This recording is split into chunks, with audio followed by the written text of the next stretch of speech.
The following podcast deals with the controversial subject of marine mammals in captivity. In the 35-plus years that have passed since Marineland's closure, there's been a huge sea change in public opinion about this topic, and rightfully so.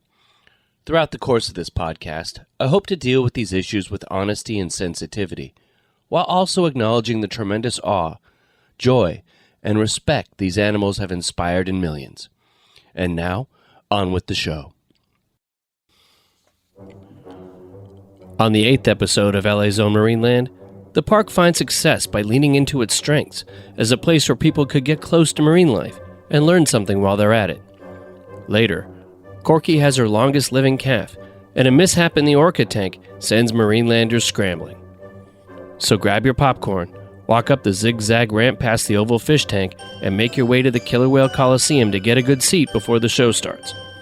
But before you sit down, there is one warning. If you're listening to this podcast in the first 5 rows, you will get wet. You may get soaked.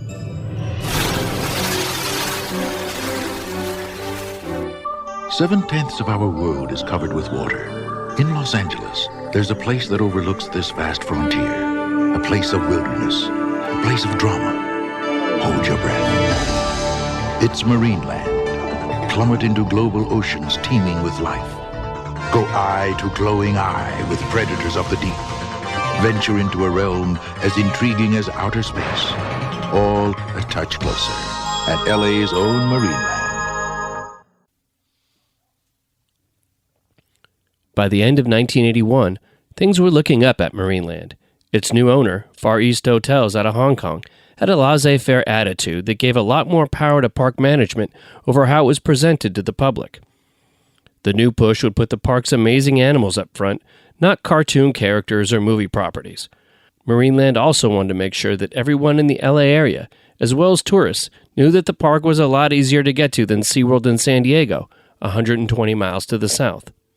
Linda Malik, the marketing director at the park from 1979 to 87, explains how its new taglines, LA's Own Marineland, A Touch Closer, and Close Up, Close By, epitomize the park's new image. LA's Own Marineland, yes. And so, I'd have to go back and look at and digitize all of the material that I have. But I had a beautiful airbrush artist that came in and did realistic renderings of, some of the iconic Marineland animals, a shark, a killer whale, and other things. And we used those on gigantic billboards. We did a lot of very realistic TV commercials that were, really about the animals. And I say that with a great deal of respect because we created the park to be all about the animals. This wasn't about Hanna-Barbera characters. This wasn't about, sort of the fun things, although it was a fun day at the park. It was a very laser focus on these wonderful creatures that we had to share with customers that came in, visitors that came to the park. I think that was, if I could point to one thing that we really changed in everything that we did, it was, that we focused on being in LA, to your point, LA's Own Marineland, and the fact that we focused on our animals. It wasn't about the people as much as it was all about the animals. Just like in previous decades, celebrities flocked to Marineland in the 1980s. Some of my personal favorites were Charlton Heston. Ooh. Was there, William Shatner. Were they were they for PR reasons or just hanging out to see the park? Both. Sometimes they brought their families. We had a lot of, the Dodgers and I'm not even sure if it was the Raiders back then, but a lot of the sports team, the teams would come or they'd bring people. I hosted, a day with Nadia Comaneci, which during the Olympics. Remember, we had the Olympics during that time. And it was very interesting to host her because she couldn't talk to anyone. She only had to speak through her handler. They were very protective. The Romanians were very protective back then. It was very interesting. So I remember that very clearly. But, oh gosh, we had people filming in the park all the time. But yeah, Charlton Heston and William Shatner were my two personal favorites. Well, Shatner filmed a movie there, A Whale of a Tale, probably before you were there, maybe in 71 or so. Yeah, he did. He liked the park. Andy Hill, who worked in food services in the 80s. Then I definitely was on picnic duty. And I guess it's like either the west or northern corner of the park. Definitely towards like Redondo Beach, that corner. There was a pretty big picnic area. Back to the Raiders topic, I remember seeing Marcus Allen there, just standing there, about to go into the picnic. And also, I don't know why I remember this. If you grew up in Southern California, there was a car guy named Pete Ellis, and he had his jingle for his ads was super catchy. It was like, Pete Ellis Dodge, Long Beach Freeway, Firestone exit, Southgate. Pete Ellis Ford and Toyota. He was at the picnic too. Like, I guess we did his company. So. Oh, I remember that well. Ed Capel, group sales manager from 1979 to 87. Bob Crane come into my office one time. Hogan's Heroes, right? From Hogan's Heroes, yeah. And so he had wanted complimentary tickets arranged, so I set those up for him. And I, shook his hand and wished him the best. And that was 1 week before he was killed. Oh, wow. Yeah, it was something like he fell out of a window or... Oh, no, he was murdered in a hotel room or something. He was shot, yeah. Yeah. Madeline Drake, she was not our personnel director. She was our public relations director, and she put together a soap opera festival with all the stars from various soap operas, and that was right at the beginning when David Hasselhoff was getting started. Oh. And that's where his whole, his cutting of his acting teeth was in soap operas. And so he was out there, and a bunch of the big soap opera stars were out there, which was a lot of fun. Justin Cook, a guy I used to work with at CBS Radio at 97.1, the FM talk station, back in the early 2000s. So the year was about 1986, 1987, thereabouts. And I was at Marineland with my mom and my grandmother. And I was about 4 or 5 years old, small enough that I was on my mom's shoulders, and looking out into the crowd, and I saw somebody who looked familiar to me, somebody from TV. And I said to my mom, "Isn't that Kip from Bosom Buddies?" And sure enough, it was. It was Tom Hanks. And so we went up to him, and my mom acknowledged that she knew who he was, and asked him for an autograph, and he refused. He said, "No, I'm with my kids today." So, 30-some-odd years and 2 Oscars later, here we are talking about the near miss I had with Tom Hanks at Marineland in the early 1980s. The A-Team even stopped by Marineland for an episode called Beneath the Surface. Sadly, Mr. T never got to put a gold chain around Corky. The children of celebrities also caused a bit of a problem for the employees in the 80s. Tracy Belting, who worked at the park from 1976 to 87. But I've been pushing really hard to try to get a job in the animal department, which you had to be 18 years old. And, there were just very few paid jobs in the animal care department. But my dad was in business, and he said to write a letter a week to the curator, who at the time was Brad Andrews. So I did that my freshman year in college. I wrote a letter a week saying why I would be so great to work in the animal care department. And I guess they used to read them at the staff meetings and laugh about them because I was so pathetic at the time. I wanted to work with dolphins so bad. But I did. They had 2 summer positions that would run from Memorial Day to Labor Day, and you were kind of the grunt of the animal department. You just did whatever odd jobs anybody needed, bucketing fish, opening gates, behind the scenes in shows, scrubbing pools, whatever needed to be done. You were the kind of extra summer help. And I was so excited to get that job. And I remember Brad walking up to me and saying, "I'm sorry, but I can't. I had to give your job away." He was very upset. And I was about to start, and I'm like, "What do you mean? What happened?" And at the time, Marineland was owned by Taft Broadcasting, and on the board of directors for Taft Broadcasting was Neil Armstrong, the first guy that walked on the moon. Oh, wow. And his son, Rick Armstrong, needed a job, and so he wanted to work with animals, and so they gave him my job. And I had to wait 2 more years for Rick Armstrong to kind of peter out and leave the park, and then I got a job. Oh. Marineland even captured the attention of the Reagan administration in August 1985 when a man showed up at the front gates with a letter allegedly printed on White House stationery. The letter was supposedly signed by Gregory Newell, who worked at the White House as the president's scheduling secretary. Internal White House correspondence showed that the letter was hand-delivered at the park in an attempt for the person to gain free admittance.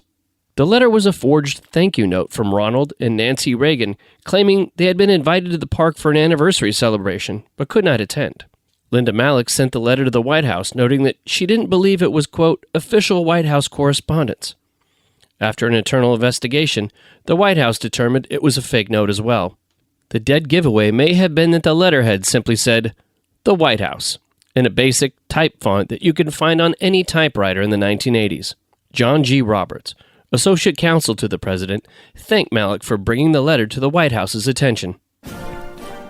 Dear Mrs. Malloch, thank you for your letter of September 4, 1985 to the White House. That letter concerned a letter you dated August 23, 1985, purportedly from Gregory J. Newell, on stationery with the designation, quote, the White House. You indicated in your letter that you do not think the August 23 letter is official White House correspondence. You're quite correct. So far as we have been able to determine, the letter is a forgery. Gregory J. Newell did work at the White House at one time, but has for several years been employed at the Department of State. He did not write or sign the August 23 letter you received, and has no idea why anyone would use his name in correspondence with Marineland. The stationery on which the August 23 letter appeared is not official White House stationery. Needless to say, we are very concerned about this incident and have turned the matter over to the appropriate authorities for investigation. Thank you for bringing this problem to our attention and for your alertness in spotting the attempted deception. If you receive any other suspicious correspondence purporting to be from the White House, please contact this office immediately. Sincerely, John G. Roberts, Associate Counsel to the President. 20 years later, Roberts was appointed to the Supreme Court by President George W. Bush.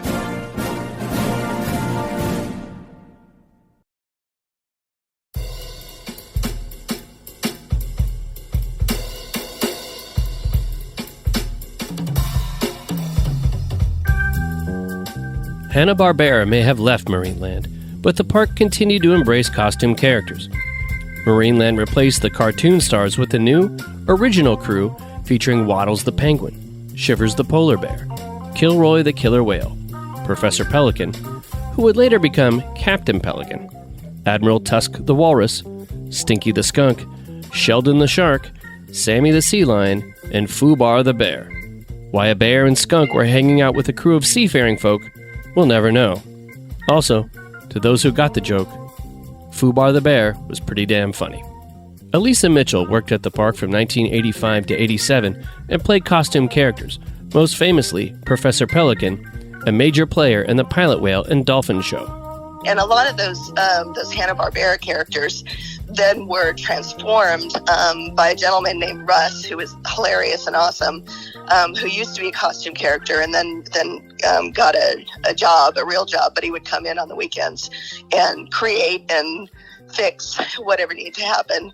So he took several of those to make them over into new characters. There was only one I couldn't wear because basically my shoulders weren't too big, and that was Admiral Walrus. So because kids can look up and see my face right through the shoulder section.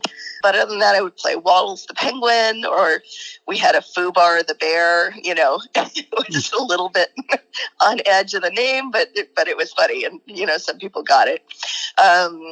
Sammy the Sea Lion, the character Jabberjaw from Hanna-Barbera then became Sheldon the Shark.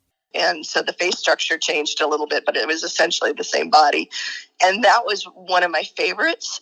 it had an entire foam body that rested on your shoulders through straps. And because I was shorter, the foam body came down below my knees.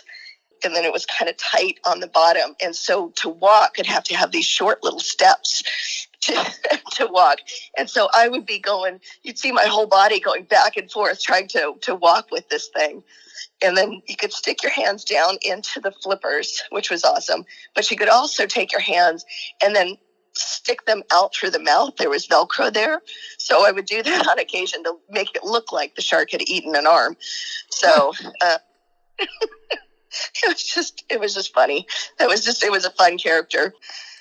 Did people react to different characters differently when you were the shark versus when you were, the sea lion? Or I think they'd only react different ways based on each person brought their own personality into that character. And you had a certain walk for each character. I mean, it's very much like acting where you just kind of try to embody that and do different movements. And so I think it was more of however that person made that particular character. People react to a giant stuffed animal in really strange ways. Invariably, there'd be some parent who wanted the picture with the stuffed animal and would shove their terrified kid towards you. And so you'd be, right next to this kid being held who was screaming. And then inside there's a helmet inside the costume character's head, and it just reverberates around like you wouldn't believe. And I just felt bad for these poor kids who probably would hate stuffed animals for the rest of their lives. The adults had weird reactions too. And so I was at one of the company picnics that would be on the park, and these couple drunk guys came up and, trying to harass the shark, and one guy ended up jumping on my back, and here I am, 17 years old with a grown man on my back. So I just turned around and started walking with him and tried to walk fast enough that he would just get off. Oh, now, the people have no idea who's inside the costume. No, usually they would guess for some reason, and I did a stint as the mascot of my college later on, and usually they'd guess a guy. You'd just kind of play it up because, of course, you can't talk. That's the point. So, and you do communicate through, body language and sign language, though character style in a really big way. Performing in a pelican costume in front of a large crowd at the pilot whale show wasn't all fun and games. There was one time I was doing a show, and I was there's parts where you dance a lot, and it was talking about echolocation, and we used this nose to show it, and somehow it was all described through the music pieces that were put in for entertainment, and so you dance as part of that. But inside the helmet, the strap had broken, and so that it was now covering one eye and then kind of half over my other eye. And so I'm in a live show, can't do anything about it at that moment. And so you just got to keep going. And I think it was about a 20-minute show. And so the dance portion came up, and so I'm dancing and I'm going big, and the flap, my foot came down and my heel was barely on the edge about to go in the water. Oh. So like couple of inches, I would have gone down into the water in a full fur bodysuit with a dolphin who liked me much better when I wasn't close, so that I was behind the windows. So it was a close one. On Christmas Eve 1981, Bubbles' pilot whale tankmate, Squirt, died of what is listed by the cetacean database as pulmonary edema and multifocal hemorrhage. Squirt lived at Marineland for just over 9 years, making her the second longest living pilot whale at the park after Bubbles. She would be the last pilot whale tankmate that Bubbles would ever have at Marineland. Gail Lawley, marine mammal trainer from 1978 to 87. But at that time when you were there was also, I believe, for 2 years, a pilot whale named Squirt. And I haven't heard anything. It's like the phantom animal that no one says anything about, but... Well, yes. I mean, and the two of them were there for quite some time. Again, the park was divided as a trainer. You were either dolphin, sea lion, or pilot whale, killer whale. Okay. Okay. And so it was the second half of my time there that I started working killer whale, pilot whale as well. And so I didn't have a chance to work with Squirt too much. The two of them, I think Bubbles was always kind of the dominant personality there. And I don't even remember quite what happened to Squirt. That's kind of sad when you say that. Yeah. That makes me sad. I just didn't have a chance to work with her much, if at all. I'm trying to remember if by the time I was actually doing shows in the area, if she was already gone. But yeah, I think they were quite tight. And now Smitty will move the white bucket to the center of the tank and toss an aquabell into the water. This will be for a period of exercise by Squirt. Old Squirt's been putting on a little weight and has to watch that old waistline. Squirt, I'd like to see you get high enough this time to place that aquabell right in Smitty's hands. Okay, Squirt, are you ready? As here comes Squirt, up for a breath of air, the nosedive, and let's see how high you can get this show, Squirt, and up you go, Squirt.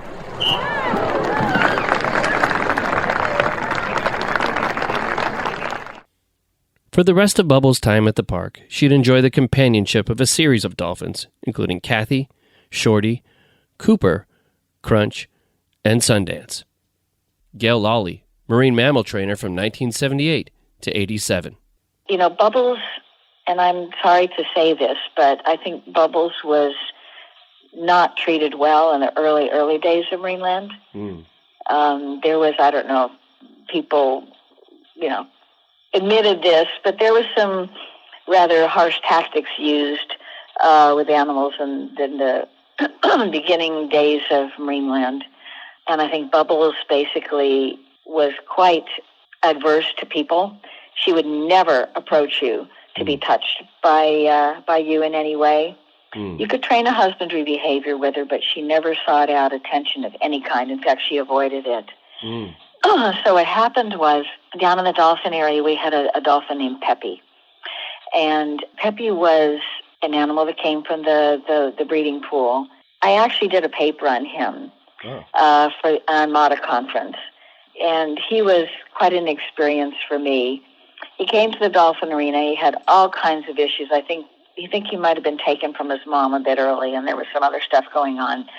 Anyway, he was this animal that just could never quite fit in, and he developed all sorts of behaviors, biting and swallowing objects, and he just couldn't learn, and he couldn't focus, whatever. This is when he was in the dolphin arena. So I asked if I could take him on as my personal project.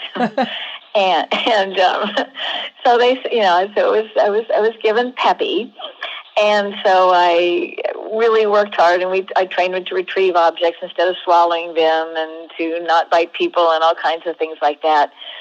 But he just was always so submissive and so subdominant in the dolphin arena that we all talked about it, and we decided to move him to Seaside Stadium. And at the time, it was Bubbles, and there was one other dolphin, I think, that we either was there already, or we moved with him, and then the white-sided dolphins. And he and Bubbles got to be, like, super tight. Because of Peppy's personality and this sort of, this rehabilitation program that I had him on, when we first moved him there, we basically, between myself and a couple other people, there was almost always somebody up at the pool there, keeping an eye on him. He was very tactile at that point, whatever, and hanging out with him and playing with him and rubbing him and just, helping him to feel comfortable with everybody that was there. And Bubbles would kind of sit back and watch all this, and again, would not approach, would not engage in any way. And Peppy had a heart condition, and he ended up dying quite suddenly. And the day that he died, Bubbles came over and let herself be touched. Oh, God. Yeah, it was amazing. Wow. But for Bubbles, it was, from that point on, she was a tactile animal. It was amazing. Oh, wow. So that once she allowed herself to be touched and everything, that continued. She learned to appreciate it. Yep, absolutely. From that point on, she was a different animal. Bud Crames, marine mammal trainer from 1984 to 87. I think she was great. She had two dolphins there with her. I don't know if you recall. They were Sundance and Crunch, two bottlenose dolphins, and they were all very good, very compatible. I'd say she had great attitude. I don't recall her ever really being an issue. Early on, they had a walk-through area below that pool, big glass panels. It had been closed down, but we kind of went in and cleaned it up and made that our office. And so she would be down there looking through the windows at us quite often, and we actually were able to give some hand signals to her from down there and have her do the behavior without a trainer up on stage. So she was very attentive to that. And she was, however, a very tactile animal. She really seemed to crave the rub downs and the touching. So she would just kind of parallel park along the side of the pool and just accept all sorts of affection. Ed Capel, group sales manager from 1979 to 87. Bubbles was the trooper beyond trooper. How long she lived, through multiple different owners, and she survived it all. And, I think that side of her nature is what's so beloved. I mean, she was indomitable. Oh. She was absolutely indomitable as far as her desire to just, keeping on. Fred Schaefer, Marineland warehouse manager from 1976 to 87, who later went on to be a trainer at SeaWorld. She was pretty cool. I didn't work a lot with her, but she was a pretty sweet whale. I mean, I got closer with her kind of more at SeaWorld than I did at Marineland, just because the environment was more, I had better access at SeaWorld, if that makes sense. Mm-hmm. But she was a great whale, too. A lot of people, a lot of the SeaWorld trainers I've dealt with, Bubbles was their favorite animal they've ever worked with, wow. And she's been around a long time. Corky and Bubbles are pretty much the two queens of marine mammals as far as I'm concerned. In 1986, the Bubbles show made some changes. So Pilot Whale Show was actually one of my favorite. I enjoyed it so much, and there's just a scenario there, looking out over the ocean, seeing the lifeguard station down, in the distance. In fact, one day I was sitting there just kind of looking at the scenery, and in that last year we said, look at that lifeguard station, how beautiful it is. And we thought about making a new set. And so I did some sketches of a lighthouse that we put there at the end of the Pilot Whale Show. And when we changed the whole storyline to a Coast Guard Academy, and this whole conversation started. I remember the Facebook post where people were discussing whether it was Professor Pelican or Captain Pelican or any of that. And it was Professor Pelican for years, but once we went to that lighthouse show, he became Captain Pelican. And that show was just so much fun to do because it had a lot of personality in it. What types of behaviors did Bubbles do in those shows? She did the same things that the killer whales basically did: breaches and jumps and bows and tail lobs and things like that. But I would say probably her best behavior was the breach that she would do right at the end of the pool and once again splash a wall of water into the crowd. Bubbles wasn't the only star of the show. The white-sided dolphins were great too. Sundance and Crunch were a team that were unbelievable as a team. So I would normally work the pilot whale during the programs, and then the other trainer would work the dolphins. And then we did train one behavior that towards the end there that was kind of fun is we trained a rocket ride, which is when the trainer gets in the water, and then Sundance and Crunch would put their rostrums on the trainer's feet, push them underwater, and then kind of jump up in the air, and the trainer would be launched up in the air. We were just starting to train that towards the end there, and they were picking up on that very quickly, and it was kind of fun. Sundance and Crunch, and they'd be different at different times. My primary memory is Sundance and Crunch in with Bubbles the whale.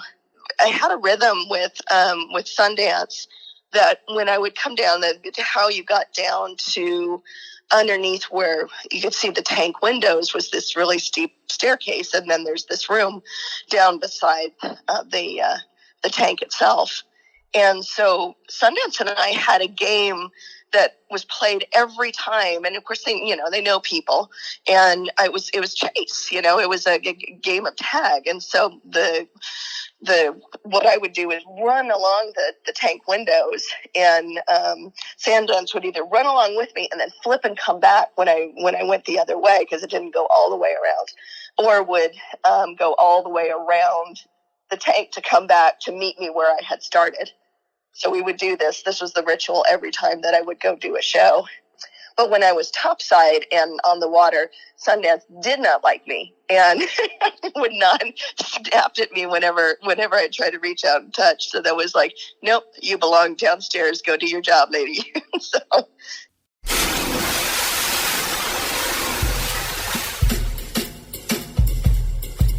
You may have noticed this show has no advertising. Well, kind of like PBS, we're relying on our listeners to support our efforts to preserve Marineland's history through this podcast, which has taken countless hours to produce. There are 2 ways you can help. First, you can make a donation to the show through PayPal by clicking on the donate button on our website at marinelandpodcast.com. That's marinelandpodcast.com. Or you can take a deeper dive into Marineland's history by becoming a Patreon subscriber. At patreon.com/marinelandpodcast, you can listen to full interviews with 19 people closest to the park. You'll also get the Patreon-exclusive episode, Making Marineland, where I share the backstory of how this podcast came to be. It's all just $5.99 a month. Get started at patreon.com/marinelandpodcast. Thanks for your support. Now back to the show.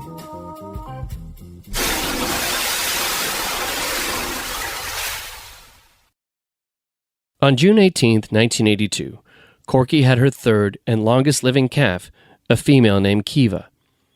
To prepare Corky for being a mother, Marineland staff trained her on how to nurse using a fiberglass replica of a killer whale. Unfortunately, Kiva failed to nurse properly, and Corky began to be rough with the calf, pinning her to the bottom of the tank. For the calf's safety, Marineland moved her to a holding pool with a dolphin. Ed Capel. I mean, there's certain things that are etched on your memory. Like I was at the park when one of the calves had to be separated from Corky because the calf was not able to nurse, and we had to tube feed the calf. And the stress calls that I heard at that time between the calf and Corky were so, and Orky, were so gut-wrenching. You didn't have to know what was being said by mother and calf to know what they meant. And you could hear that like across the park? I was over there for one of the calf removals, so I was there. That's tough. Yeah. Kiva showed signs of stress after being moved, and the next day developed respiratory problems and died. She lived only 46 days. In Kiva's necropsy, Marineland veterinarian Jay Sweeney wrote, "The acute nature of this death is apparent in terms of forward compression of the thorax with restriction of respiration by the tympanic intestine. The relationship between this occurrence and the acute stress of the relocation is unclear, but apparent." Gail Lawley, marine mammal trainer from 1978 to 87.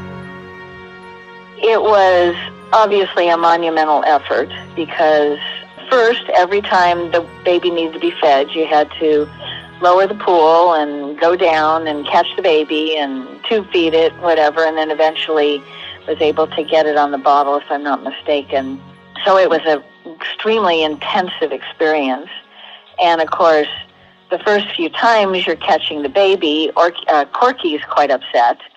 Eventually they all sort of figured out what was going on, allowed us to do what we needed to do. But it was quite intense. And of course, again, only baby killer whale in the world in captivity, so you can imagine the pressure. Social media wasn't around at that time, but certainly there was a lot of media attention. What can I say? You think you finally get a beat, and then suddenly everything turns around and goes bad on you. It was devastating. I mean, obviously it was a terrible terrible, stressful ordeal for her. I think what's sad about it, of course, is that Corky was never able to naturally nurse her calves. Mm-hmm. And I think what we learned once they went to SeaWorld and really looked at how the whales in captivity nursed their calves, that the facility we had just made it impossible. Yeah. She couldn't go for a long distance and just cruise straight ahead, and because the baby always got stuck on the corner of her mouth, which looks very much like a mammary slit where they nurse from. So even though obviously she was mom and she was taking good care of this wonderful care of this baby, I kind of wonder if there just was a little something that she never got a chance to experience that maybe, I don't know, shortened her grieving time or whatever. It's hard to say. I always thought it was so sad that she never had the chance to actually experience that. But yeah, it was quite difficult for her, quite traumatic for her. When you had to take the baby out of the pool, and sometimes it would take a long time to be able to get the baby away. So I've always felt so sad for her over that. I heard a story about there was something with, like, when they're taking the baby out, there was some issue with the crane or whatever, and then Orky stepped in to like help get the baby. Yeah, that was the story I told Eugene Linden. It's in the Parrot's Lament. Yeah, it was really truly incredible, and that goes to what I was saying about just how brilliant Orky was, because he could look at a novel situation, something he'd never dealt with before, and choose to take actions that were totally appropriate to this completely novel situation. And in that situation, they were lifting the baby out to be able to, I think, do a physical or nurse it, or probably a physical is the reason why we pull it out completely. And the stretcher got unbalanced, and it was just out of reach of the people, and everybody was trying to yell at the crane guy to bring it back down again. And meanwhile, Orky had been sitting in over the, kind of completely out of the way, just watching. He swam up and right next to the guy that was reaching up to the stretcher. The guy stepped on his back, was able to reach up and hold on to just the stretcher, and then the guy finally lowered it back down. The guy stepped off Orky. Orky swam away. Wow, that's amazing. Yeah. That's amazing. Yeah, he was a truly amazing animal. Corky would give birth to 4 calves that lived for a matter of days to weeks. 1 calf was stillborn, and another fetus was found at the bottom of the tank in 1986. She was almost continuously pregnant for 10 years. At the age of 21, she stopped ovulating.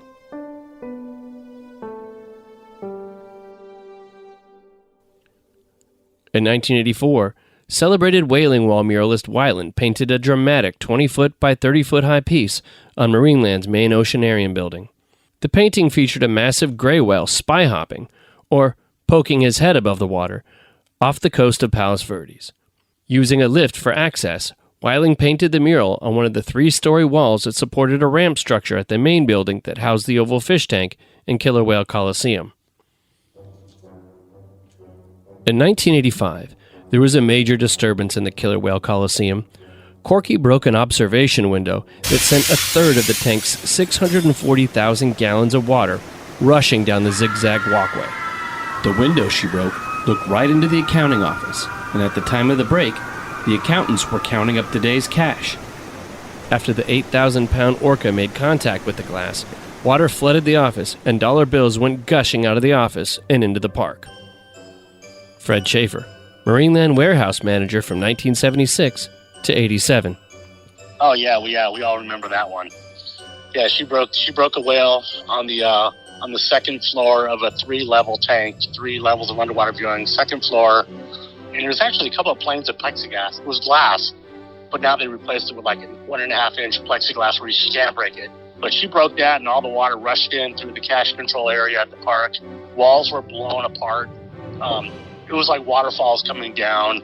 All the gift shops down below were flooded, So it was a thing where all the employees, okay, coming into work, yep, everyone grab a squeegee. We're cleaning up all the water. I mean, all I had to do was get down to the second level, and as soon as it broke, the maintenance and engineers all saw what was going on, so they started lowering the tank.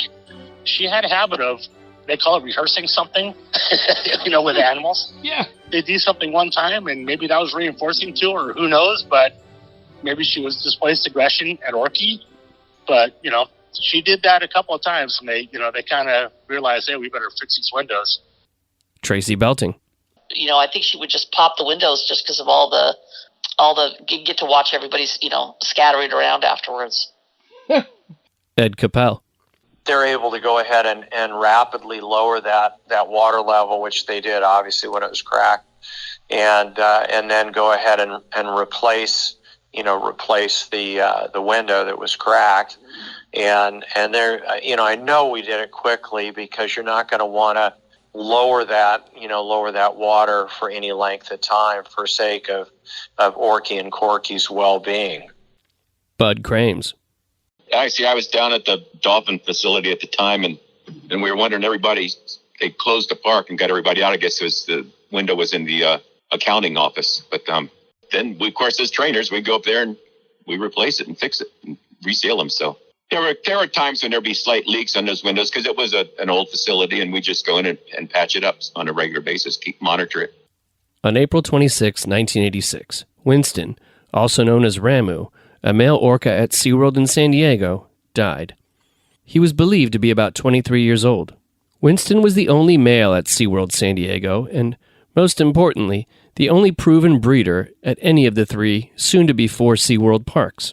Winston sired a healthy female orca baby through artificial insemination named Kalina in September 1985 at SeaWorld Orlando. Winston also impregnated 2 other whales at the park, but both lost their babies. Winston may have only sired 1 baby that survived, but his legacy is significant. Kalina lived 15 years, had 4 calves, was a grandmother of 5, and great-grandmother of 1. According to Rick O'Barry's Dolphin Project, Winston's final days at SeaWorld weren't pretty. After a spat with one of the female whales, Winston's 4.5-foot-long dorsal fin had to be amputated by more than half. Given his unsightly appearance, he was transferred to a tank at the new stadium under construction on the east side of the park. Eventually, he died of chronic cardiovascular failure. The death of the only proven breeder put executives at Harcourt Brace Yovanovitch, SeaWorld's parent company, into hysterics. SeaWorld without a stable of shamus is like Disneyland without Mickey Mouse, or the Matterhorn, Space Mountain, and frozen bananas. Sources later told Jim Okerblum of the San Diego Union that the company's director, William Yovanovitch, quote, repeatedly threatened corporate officials with a shutdown of the Ohio SeaWorld if the company wasn't able to acquire more orcas. This created what Okerblum calls a, quote, high-pressure atmosphere for SeaWorld executives. SeaWorld needed to ramp up its search for a male, which was made increasingly difficult by the Marine Mammal Protection Act that prohibited SeaWorld from taking whales from the wild or importing them from other countries. Further, at the time, the average lifespan of a captive orca was shockingly low. By 1987, of the 18 whales captured for SeaWorld between 1965 and 79, 11 had died, and a new park was under construction in San Antonio. According to the National Marine Fisheries Service records, in the late 80s, SeaWorld's killer whales had survived on average of 8.5 years in captivity. In all fairness, marine mammal husbandry has come a long way in the last 40 years. Currently, SeaWorld has care of several whales in their 30s and 40s, with one in her 50s. According to Whale and Dolphin Conservation USA, in the wild, male orcas live an average of 30 years with a maximum of 50 to 60, and females live an average of 46 years with a maximum of 80 to 90. With Winston gone, Corky, the only proven breeding male captive orca in the world, was worth his 14,000-pound weight in gold, and he was 120 miles up the freeway from SeaWorld in San Diego. On December 26, 1986, Marineland's owners, Far East Hotels and Entertainment, called together Marineland's top brass and told them the park was being sold to Harcourt Brace Yovanovitch. SeaWorld's parent company. The cost, $23.4 million. That night, HBJ's Executive Vice President Jack O. Snyder and Senior Vice President Bruce C. Starling met with senior Marineland officials and assured them they had no intention of closing the park. In fact, Marineland officials felt positive about its future. "I felt real good about it," a senior Marineland official who attended the meeting was quoted as telling the LA Times. "You're always a little nervous about a new owner, but they let us know in no uncertain terms that they had any intention of changing anything." Marineland officials were also excited because HBJ had no problem throwing money at its SeaWorld parks, and Marineland drastically needed some improvements. At the meeting, HBJ pledged $750,000 in immediate improvements. Marineland General Manager John Corcoran told his employees, "Maybe now we can get the kind of money we need." That's all for now, but before you exit the gates, be sure to get your hand stamp so you can come back through the turnstile without having to buy another ticket. On the next episode of LA's Own Marineland, we'll learn that maybe HBJ shouldn't have been trusted, because the wolf had just bought the hen house.